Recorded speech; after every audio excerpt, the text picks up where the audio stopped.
Mr. Vice President, welcome to the show. Danke. It's such a pleasure and an honor. Of course, I know why, but in your words, why a sequel? It seemed to me that 10 years after the first movie was an appropriate time to ask the audience for permission to come back and describe what is new in the last decade. And there are two big changes. The first, unfortunately, is that the climate-related extreme weather events have obviously become far more frequent and far more severe, exceeding even most of the projections of the scientists. But the second big change is very positive. We have the solutions now.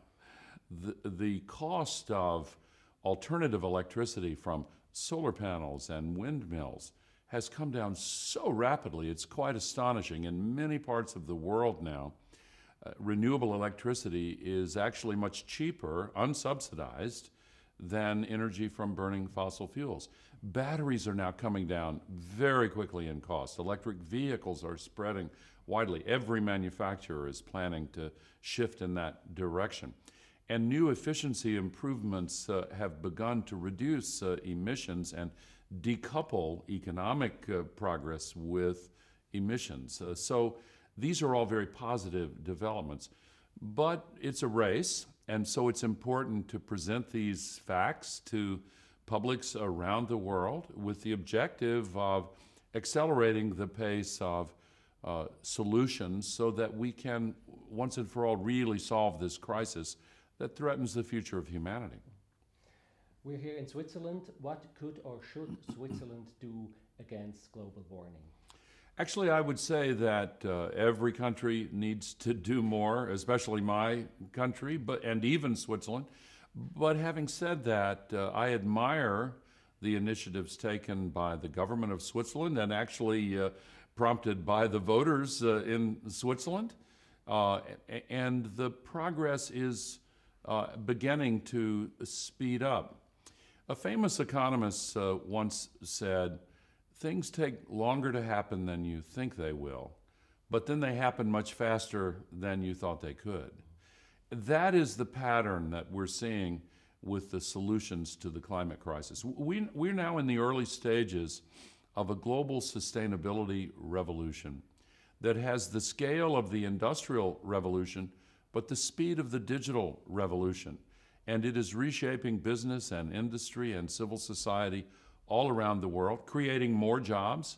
In my country, solar jobs are now growing 17 times faster than other jobs in the economy. And this is the case in many countries around the world. Okay. Sometimes it helps if people see the beauty of the world. You travel a lot. Yeah. What's the most beautiful place you've ever been, or what impressed you the most? A place, a city, whatever. The immediate image and thought that springs to my mind when you ask me that question is a beautiful place on my farm in Tennessee.